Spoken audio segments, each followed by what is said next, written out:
예, 오늘은 설 명절입니다. 여러분 가정에 화평과 안식이 흐르기를 기도합니다. 성경이 우리에게 전해준 말씀은 관계를 위한 말씀이고 관계 속에 있는 축복이 무엇인지를 알려주는 말씀입니다. 그래서 개인적인 영성보다 공동체의 영성이 기독교 메시지에서 더 중요한 자리를 차지합니다.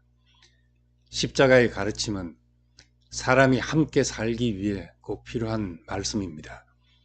혼자서 자기를 비워 도의 깊은 경지에 도달하는 것과 관계 속에서 자기를 내려놓는 것은 비슷한 듯 하면서도 다른 일입니다.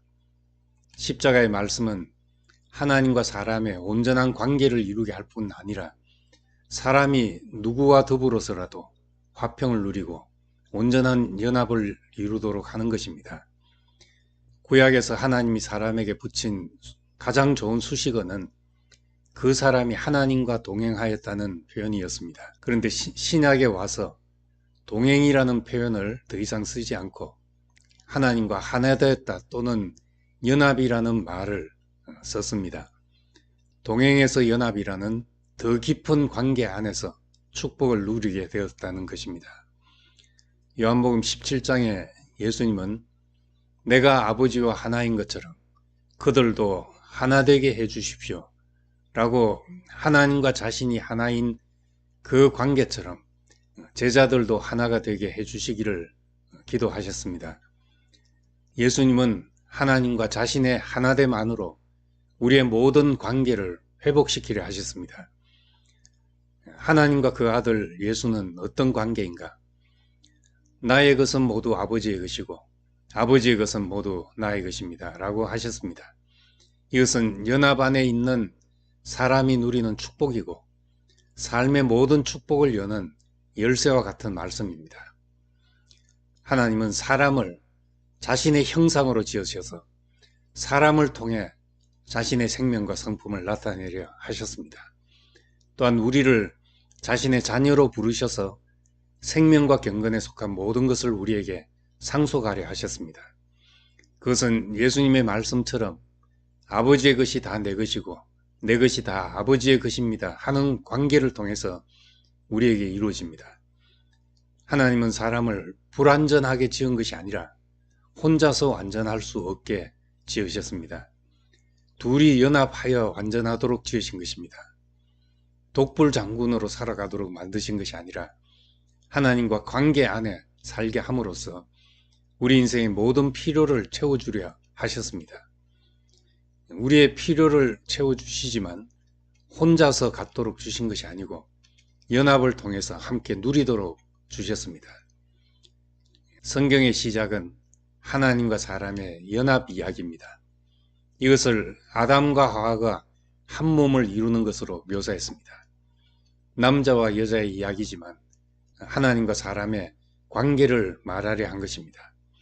사람은 관계 속에서 온전하게 완성되어 갑니다. 시편에서는 관계의 축복을 이렇게 묘사했습니다. 형제가 함께 한 마음으로 사는 것이 얼마나 선하고 얼마나 보기 좋은가. 그것은 마치 귀한 기름을 머리에 부어 아론의 수염에까지 흘러내리고 그 옷깃에까지 흘러내리는 것 같고 또 헐몬의 이슬이 시온산에 내리는 것 같구나.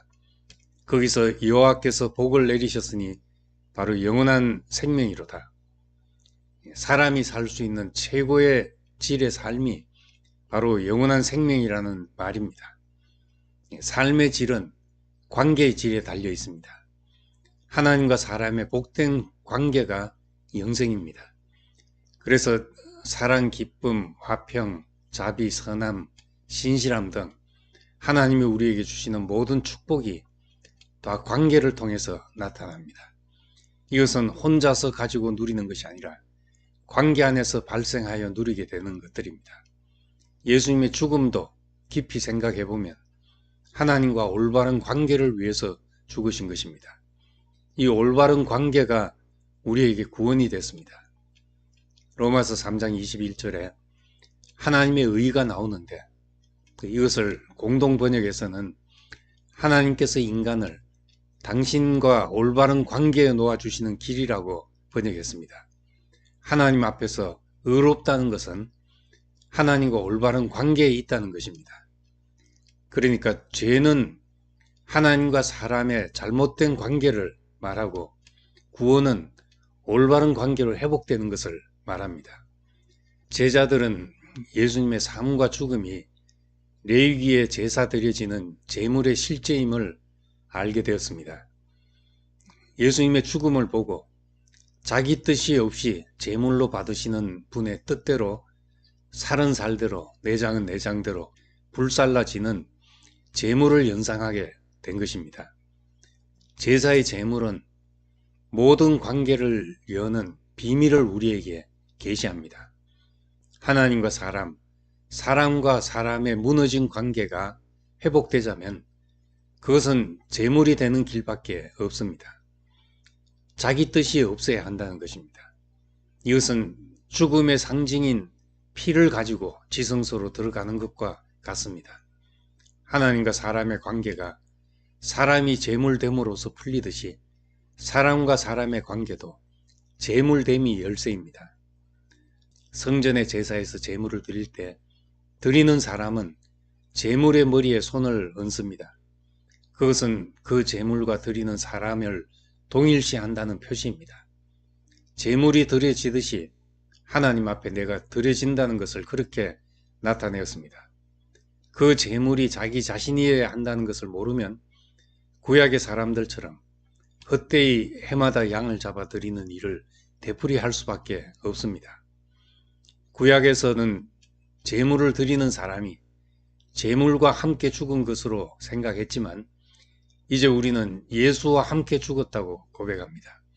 몸이 죽은 것이 아니지만 예수께서 죽은 자리에서 함께 죽은 사람으로 있게 되었다는 말입니다.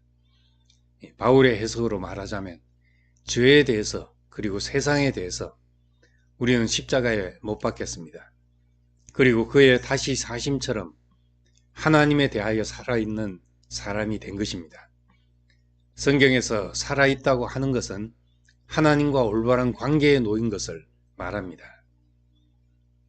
요한복음 15장에 사람이 친구를 위하여 자기 목숨을 버리면 이보다 더 큰 사랑이 없다고 하셨습니다.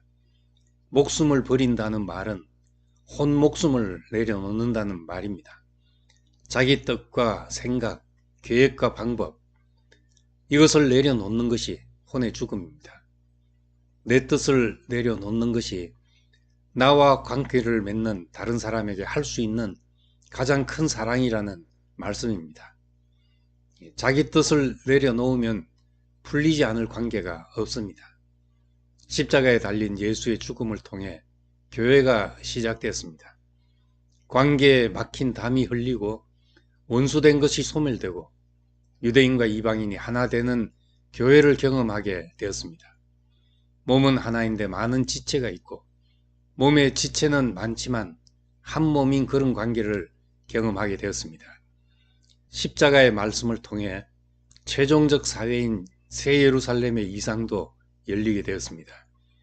하나님의 장막이 사람들과 함께 있으니 그분께서 그들과 함께 거하실 것이다. 그들은 그분의 백성이 되고 하나님이 친히 그들과 함께 계실 것이다. 이것은 하나님과 사람의 관계가 회복되어 사람이 하나님의 집이 될 것을 말합니다. 하나님과 사람의 관계가 회복되고 나니까 그 다음에 일어나는 일이 모든 사람에게서 눈물이 그치게 된다고 하셨습니다.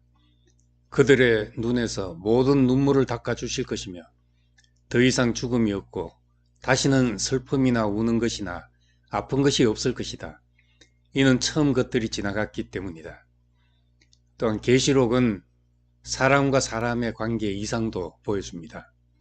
12문 12보석이 서로 다르지만 한 아름다운 사회를 이루고 있습니다. 서로 다른 방면의 경험을 가지고 서로 다른 사람들에게 문이 되어 있지만 그 안에서 한 정금길을 다니는 이상은 어린 양의 죽음으로 승리한 결과를 보여주는 말씀입니다. 십자가는 모든 관계의 기초공사와 같습니다. 십자가는 우리에게 주신 하나님의 모든 약속을 이루게 하는 열쇠일 뿐 아니라 그리스도 안에 있는 모든 축복 안으로 들어가게 하는 문입니다. 내게 허락된 사람들과 관계 속에서 하나님의 모든 약속이 축복으로 흘러내리기를 소망합니다. 감사합니다.